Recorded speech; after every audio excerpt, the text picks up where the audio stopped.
Welcome to Frickety Frack. We do talk back. Thank you for joining us in this special episode as Frick is on a walkabout.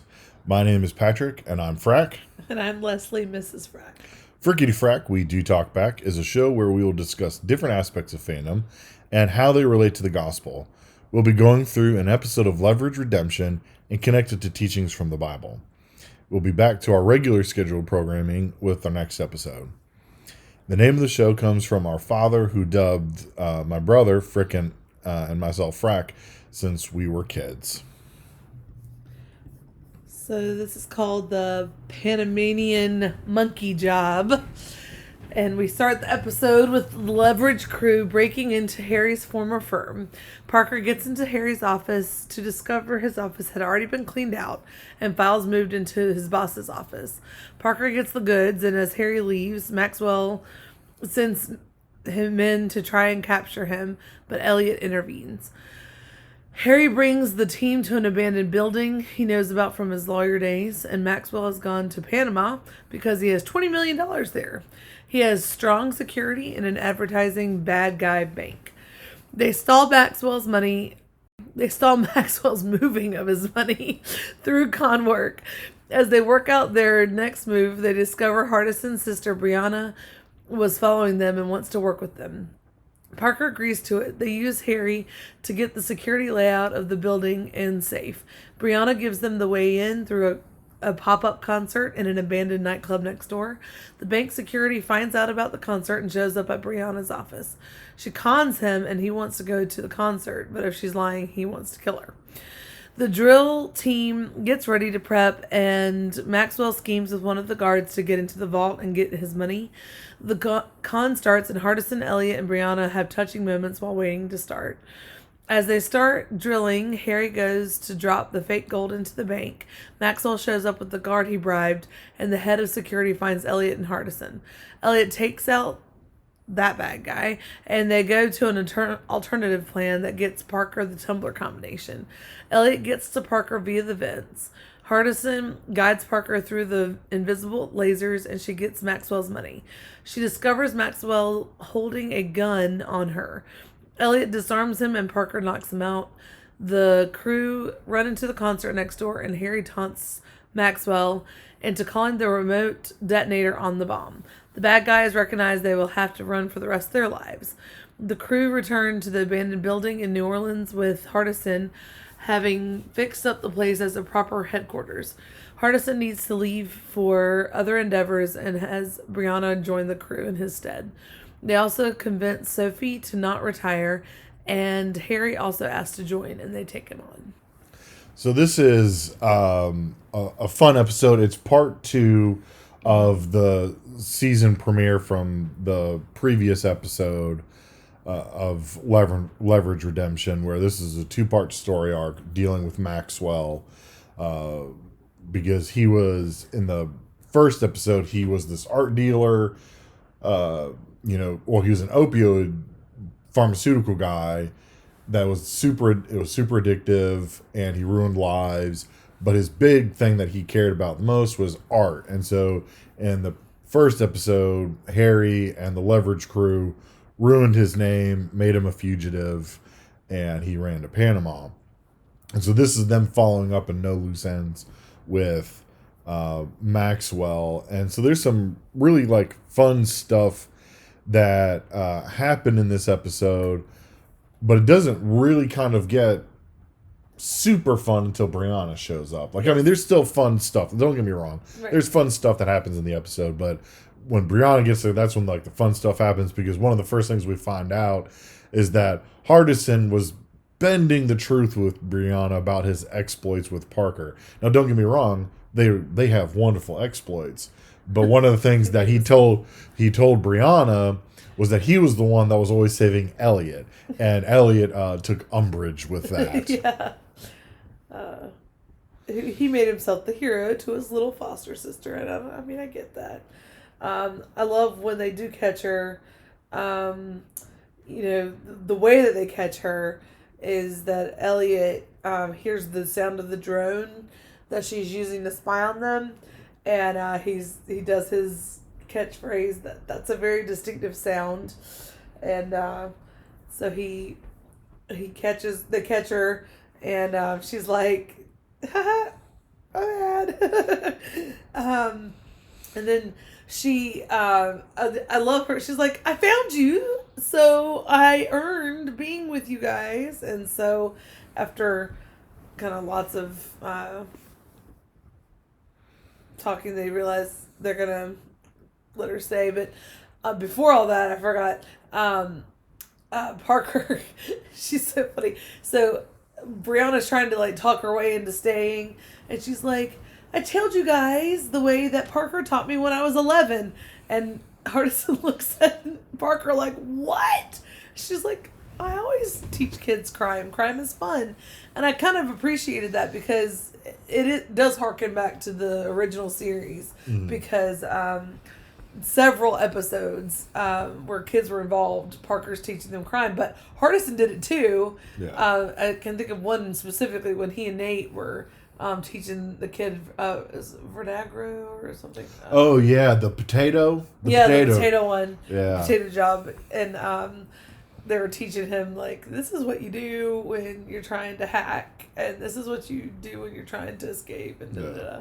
They even involved him. That kid was. Oh, that's right. He's the one who got the potato out. Yeah, or helping them get up. Because didn't they just cut up the potato into French? I can't remember. We'll just have to watch it. They got a piece of it, and the rest of it was cut into yeah.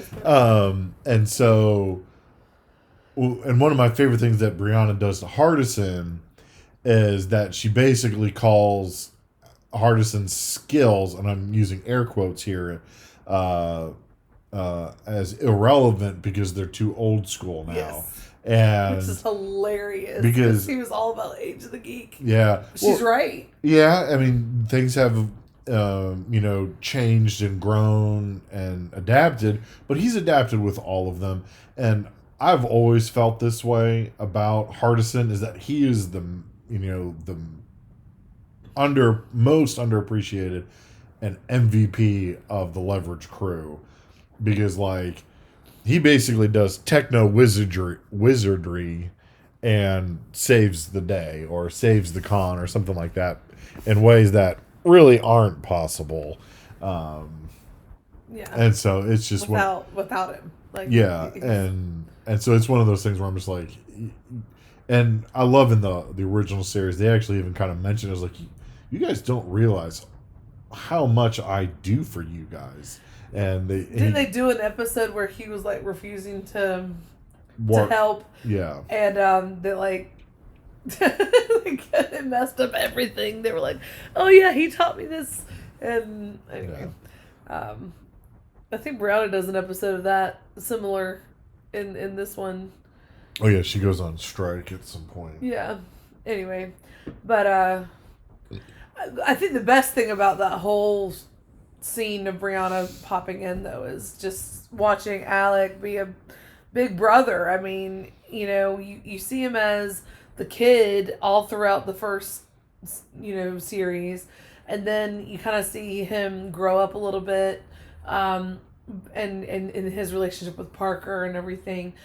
But in this one, you really see how responsible he's become, and to the point where he even like wants to take care of his little sister, and kind of the big brother, like, "What are you doing here? You're supposed to be home," like that kind of thing. And that their interaction is really cute as well. And sweet.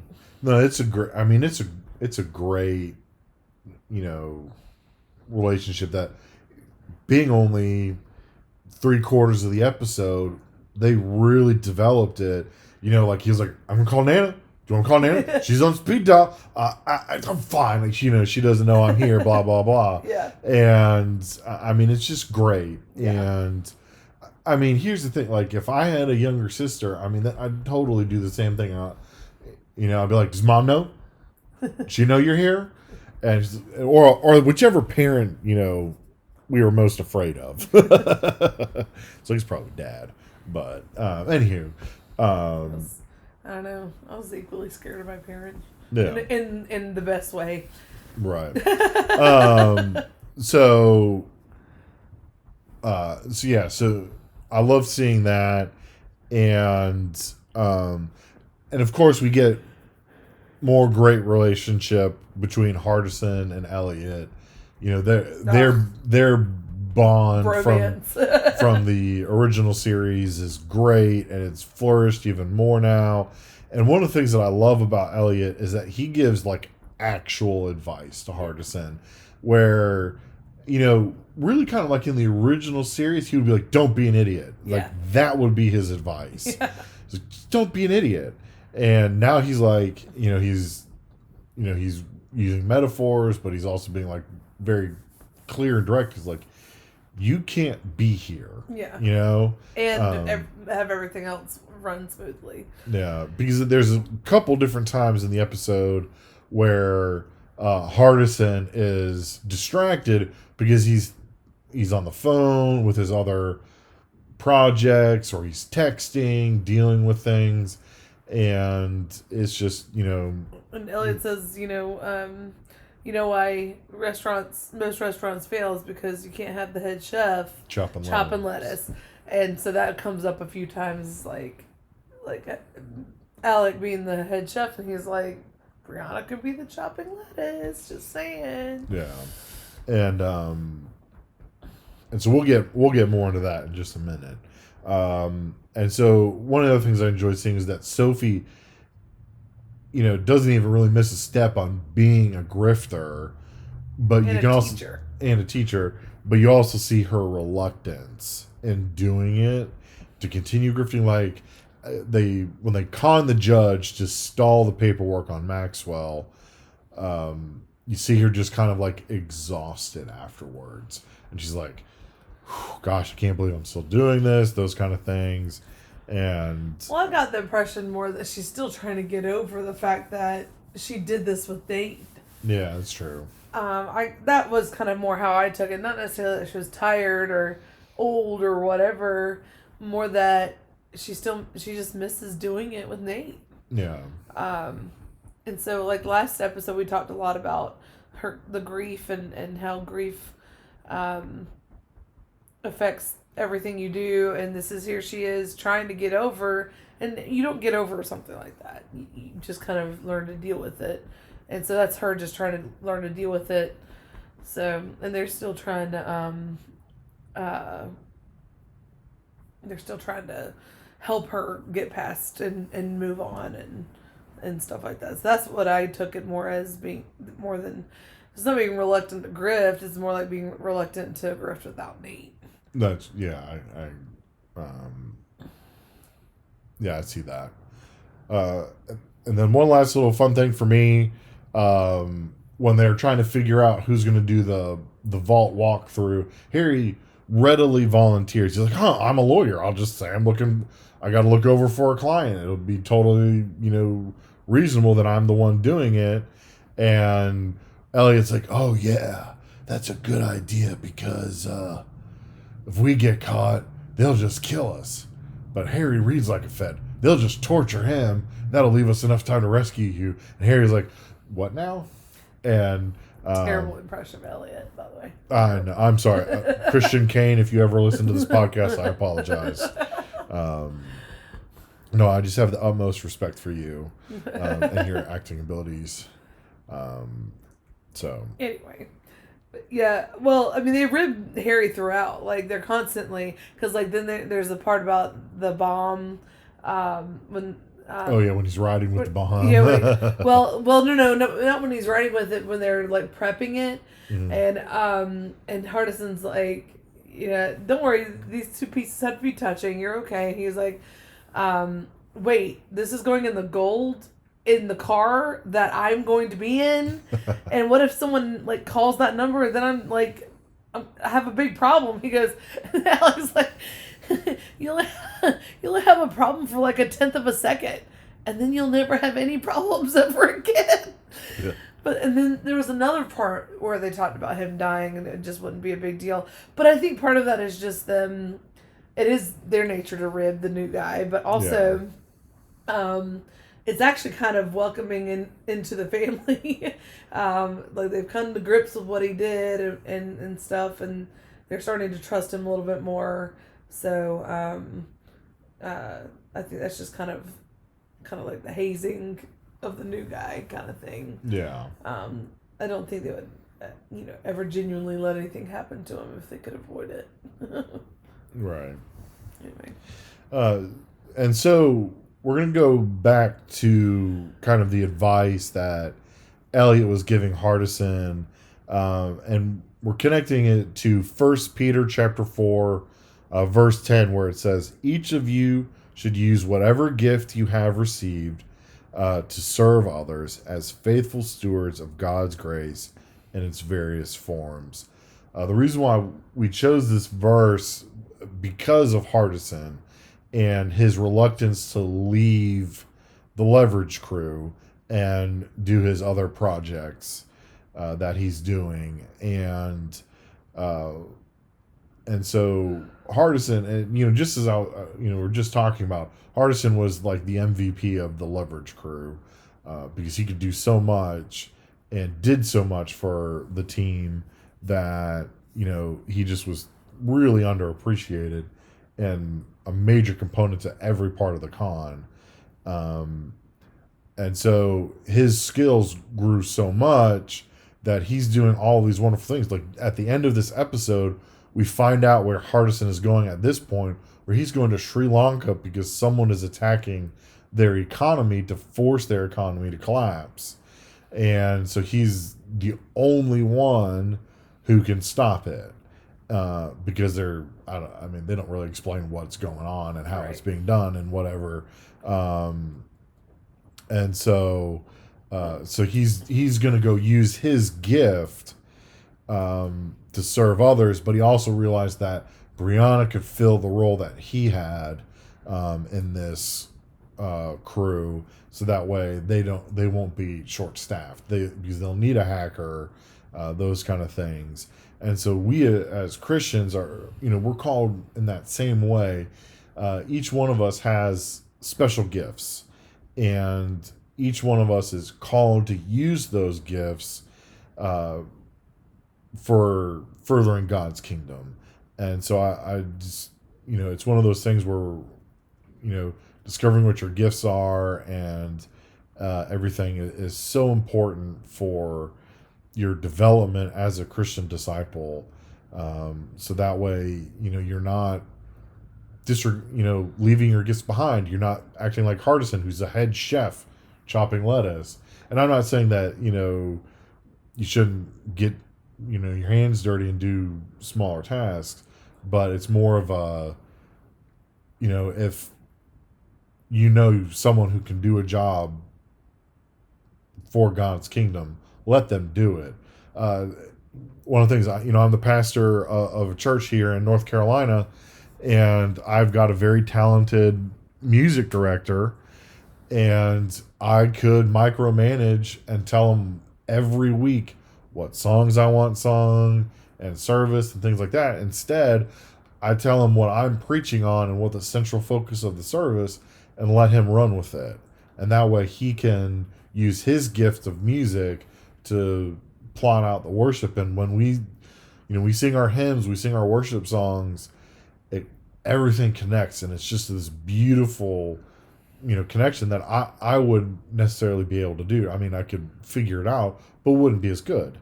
So I'm not chopping lettuce. Well, and also along with that theme, the team that our music director has that does the music. Our music director is incredibly talented. He can play piano and trumpet and guitar and sing, and he can really do it all.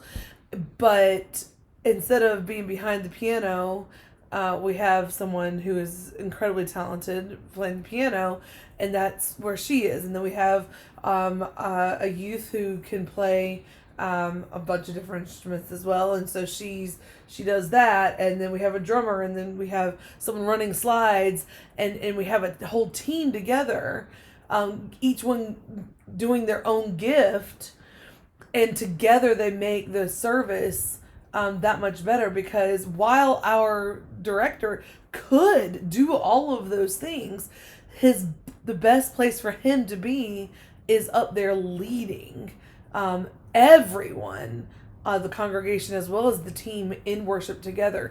And so, it really does go along with that. And that's how kind of Hardison is. He can do all the different things. And one of the things that the original series focused on a lot was each of them learning at least how to passable, like each one of them could grift, thieve, hit, and hack at least a little bit, enough to get them through what they needed.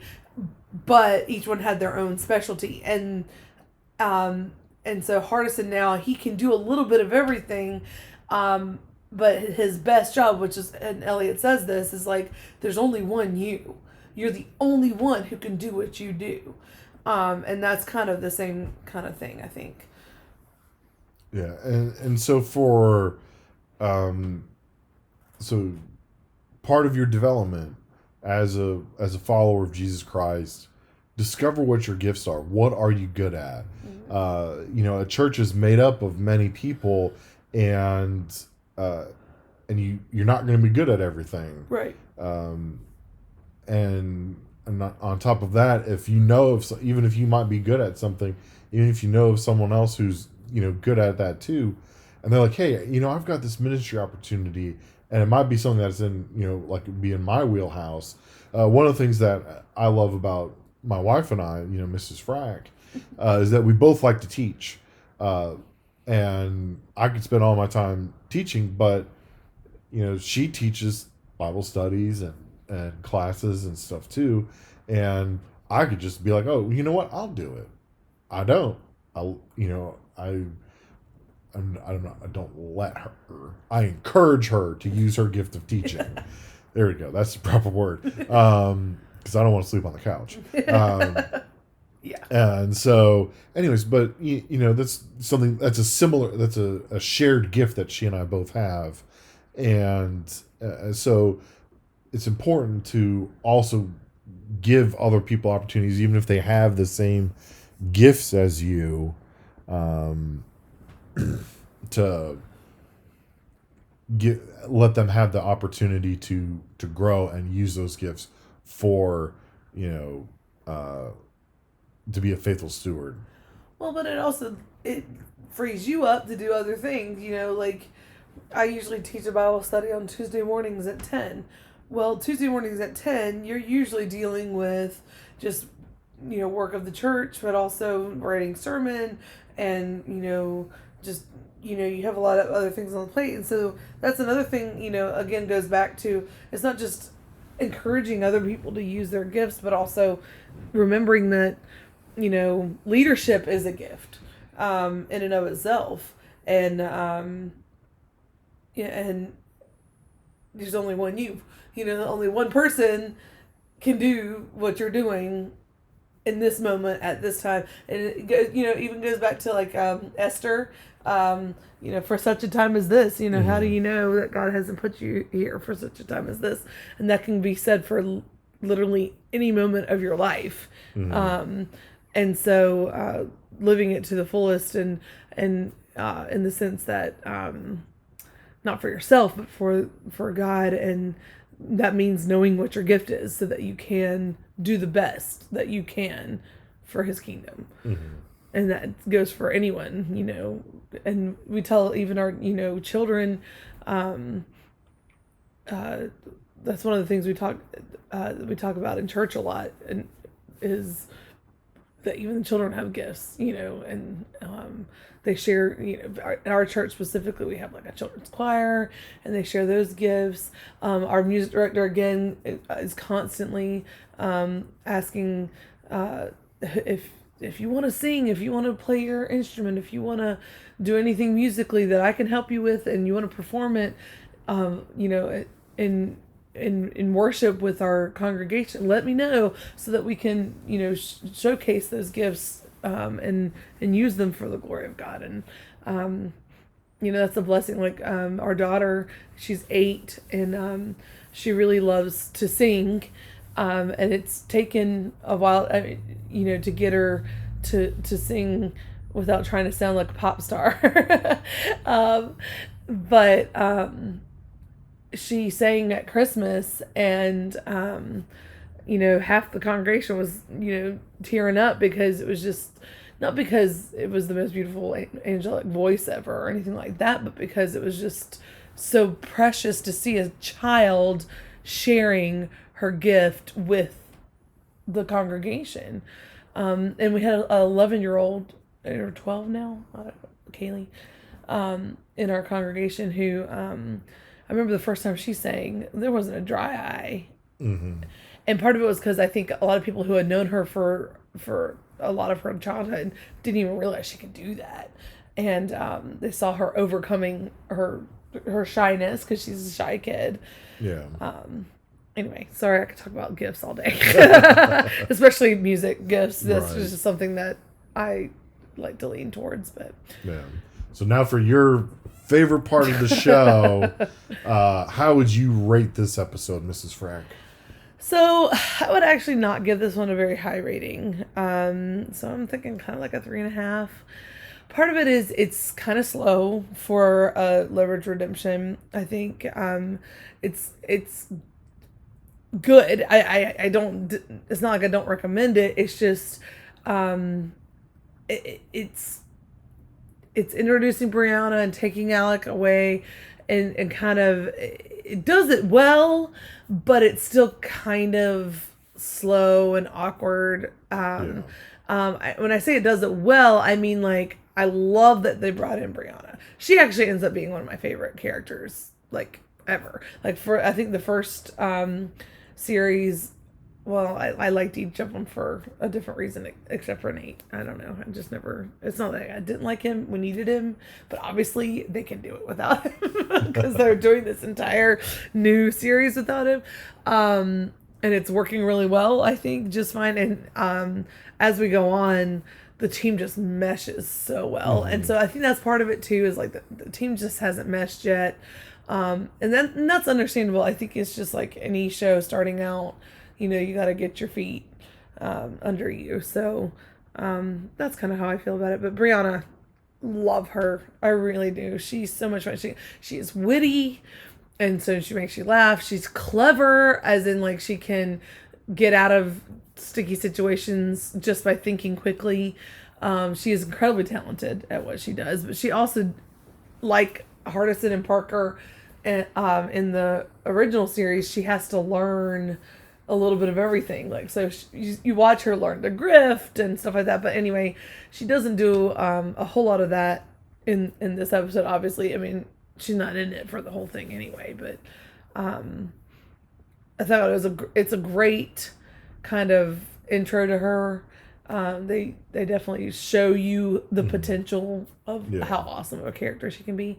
So it's good for that. But overall, the episode is kind of slow, and it really is. It kind of drags out the Maxwell thing in order to make the start, and so the rest of the season actually it's only up from here. Yeah, I would probably rate it similarly. I would, I'm just going to copy you, and I'm going to go 3.5 as well, and for a lot of the same reasons, and like the big thing for me is that the con is secondary to what you were talking about. Introducing Brianna, taking Alec away, making sure Sophie stays on, and and Harry wants to stay. Right. And so that's the most important stuff that happens in this episode. They're having these like emotional moments with each other while happening to con, these people, and so that's the whole thing. And destroy them. Yeah, quite literally. Yeah. Without kill, they like never kill anybody, but they absolutely destroy their lives. Yeah, and so that's for me. So and just like you said, it really goes only uphill from here because most of the time from here on out, the episodes are based on the cons. Some of them get a little personal later on, but even then, it's always about that. Yeah, I mean, and there's some other things that they bring in that's like tough to swallow, but like they have like a whole haunted house like episode that I'm just like, Oh yeah, that was a little weird. Yeah. But still fun though. Yeah. But anyway, anyway, like I said, I love Brianna and I love their relation, their chemistry as a team is really good. You know, you might be thinking, it's like, oh, well, let me skip this episode. You can't really skip it. No, you can't skip it. You can't skip it, but go and watch it for the relationship part. Yes. The con's kind of like, oh, okay. But the relationship part is great. And so you can't skip this episode because it's really important. So anyone with questions for us about biblical lessons we talked about in this episode or other discussion ranging from anime, comics, or anything in general, feel free to email us at frickityfracktalkback@gmail.com or reach out to us on Twitter at frickityf or frickityfrack on Instagram and Facebook. If you're going to talk to us about anime, make sure you're talking to Frickin' Frack. Unless it's Fairy Tail. That's like the only anime I really get into. That's all right. And so know that we love you. Most importantly, know that God loves you. And so go be a good steward of your gifts.